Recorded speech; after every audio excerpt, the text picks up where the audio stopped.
Welcome back to the program Power Tonight with Elvira. Andito po tayo sa Yangon, Myanmar, kung saan po napakapalad natin at mai-interview po natin ang Papal Legate kung saan po inappoint siya ni Pope Francis dito po sa 51st International Eucharistic Congress. Sino po siya at bakit siya pong nahirang ni His Holiness Pope Francis at ano kayang pag-uusapan namin? Siya po ang subaybayan ninyo sa pagbabalik ng Power Tonight with Elvira. May biyayang darating sa atin. Hinirang ang ating bayan. Pinili ang bansang Pilipinas upang dito idaos ang 51st International Eucharistic Congress. Dadayuhin ng mga Katoliko sa buong mundo. Saksihan natin ang real presence ni Jesus.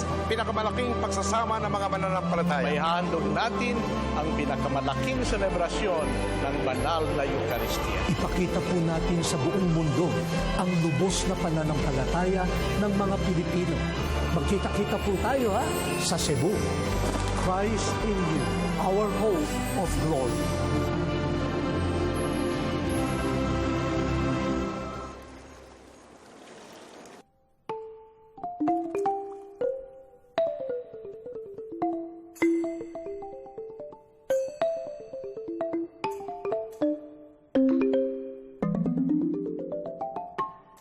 Eminence, thank you so much for accepting our invitation to be able to interview here in Yangon, Myanmar. It's really a privilege for the Filipinos to be able to see, why did His Holiness Pope Francis chose you among, the Asian countries, because normally in the International Eucharistic Congress, as far as I know, the Papal Legate always comes from the Western country. But this is the first time that an Asian was chosen. So there must be something in you that His Holiness Pope Francis has seen, and this is what I'm trying to find out. So, but first, Your Eminence, why did you choose to become a priest?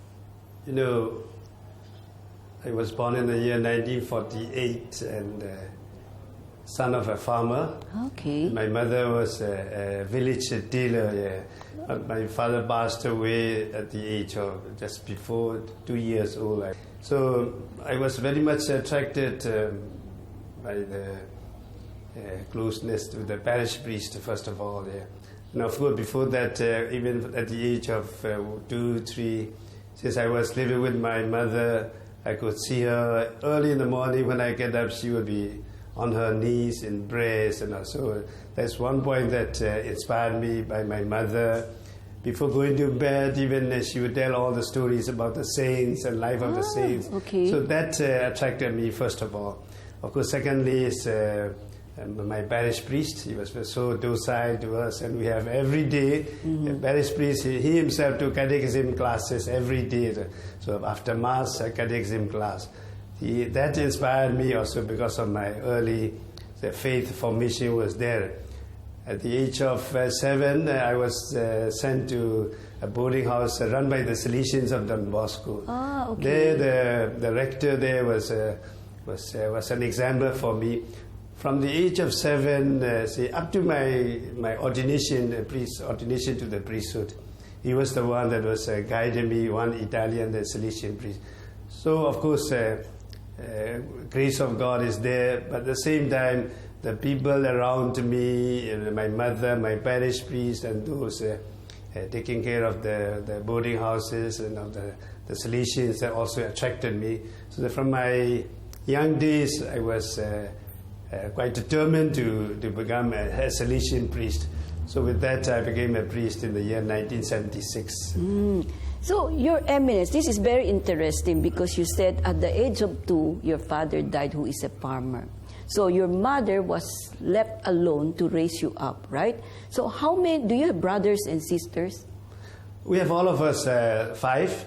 And I'm the youngest. Okay. Because now the elder sister passed away 3 years ago, and the other sister and my 2 brothers are still living there. So all my 3 brothers, my eldest brother, my second one, and myself, we went to join the Salesian aspirantate there. So. And your mother must be a very strong woman for her to be able to raise you up, 5 of you, alone, right? So does she have any business, or is she just a housewife? She was a housewife and at the same time a village tailor. She really teach. The tailor. But my elder sister got married so my brother-in-law also was trying to help and take up some of the paddy fields and also that way. Of course, we were struggling, but three of us becomes when we are accepted in the boarding house by the Salesian, being poor, we were got a scholarship throughout the year, and there was no expenses for food and lodging, and also for education. But it was freely donated by the Salesians. But that way, we were able to go on, and all three of us became Salesians. Of course, later on, my elder brother and the other two brothers, of course, they left before the perpetual vows. So I was left alone. So you're the one who fulfilled the promises and the prayer of your mother, right? My mother was very prayerful. At the same time, up to her time of death, she was also a member of the Legion of Mary. Legion of Mary. And then she would go till she could, the old age, she died at the age of 82. She would be going for the daily mass. That was, so in the village of Mongla, she was well known as a very polite, very devout lady. So that is the first initial inspiration that I got from my mother. What makes you think that to be a priest as a vocation is really something beautiful that you really like? Of course, of the five brothers and sisters, I was the youngest, perhaps the most naughty one. So, maybe the most spoiled. What you have said, it's not any merit on my own, but like Jeremiah the prophet, the Lord chose me when I was in my mother's womb. That's the one. So, of course, with the environment, this encouragement and the goodwill of the people around me, that I wanted to become a priest. And even when we were young, as age of 4 or 5, two of my brothers, we were trying to celebrate Mass in the house by ourselves, putting on some shawl and everything.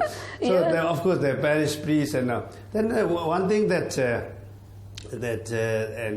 pushed on, encouraged me was that when I was young, the parish priest told me, if you want to become a priest, try to recite or pray to Our Lady one Hail Holy Queen for your perseverance or to become a priest. So from that time, early days, up to now today, I pray to Our Lady one Hail Holy Queen, just specifically for my vocation and for my perseverance. That also, of course, while praying, it has been inspired to this noble task. But do you feel in any incident or one moment of your life that there is a calling, that this is the call of God for you? Do you feel there's a moment of that? Of course, my vocation was not a bolt from the blue, suddenly, not like the St. Paul falling down from the horse. It was a very gradual and natural inclination that inspired by the priest that I met, the parish priest. And also one French priest came to our village and he tried to take a special interest in me and asking me whether I would like to become a priest, all those things. Of course, when I reached the boarding house there run by the Salesians, every day we will be hearing of the stories of the saints and the loveliness and the value of the priesthood. And so that inspired and pushed me. And of course, daily I was praying for to become a priest. Then what make you decide to continue? So you finish your seminary days, then you enter college, university. What did you take? Or is it all throughout theology or philosophy already? At first, my high school passed out there in the Salesian school itself, in the novitiate, in the aspirantate. Then later on, of course, we had no chance to go for the college studies because the time was the socialist regime was very there, and we did not have the chance to go for the college studies. So we started with our philosophy, and then in between novitiate, and later on theology. So mainly I was taught by the Salesian Italian Father Giacomo. Up to the time of ordination. After ordination, I was posted in one remote area where the rebels, the Kachin rebels, and there was continuous civil war going on. I was posted for 6 years there. While there, then only I came down there to finish up my college studies, and that's the one they said.